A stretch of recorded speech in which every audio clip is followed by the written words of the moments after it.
थी और दीवार पकड़ आराम बहुत ही उससे जाती थी, लेटरिन बाथरूम बैठ जाती थी, उठ नहीं पाती थी और रोती थी, हमको भी रोना आता, इतनी तकलीफ थी। अब ये है बैठ कर खाना खाती और ये बैठी हुई और लेटरिन बाथरूम में आराम से जाती हैं और खाना खा लेती बैठ कर और देर तक भी बैठी रहती हैं। अभी बैठी कम से कम 20 मिनट से बैठी हुई है, पहले बिल्कुल नहीं बैठ पाती थी, अब तो आराम बैठती हैं, बाहर बरामदे में चली जाती हैं, मतलब 8-10 बार।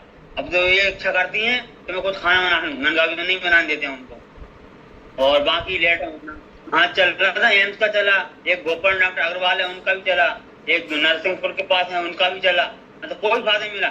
जैसे जाते थे ना तबीयत ठीक नहीं होती, वो बेहोशी जा रही थी, बैठ नहीं पाती ठीक तरीके से। उनके डॉक्टर ने बोला था कि कमर से लेकर नीचे तक इनकी हड्डियां पूरी खराब हो चुकी हैं, इनकी हड्डी बनना बंद हो गई है, कि आप तो आराम कर दवाइयां खाओ, जो मिल जाए तो ठीक है, नहीं तो कोई वो नहीं है, क्या करो बस।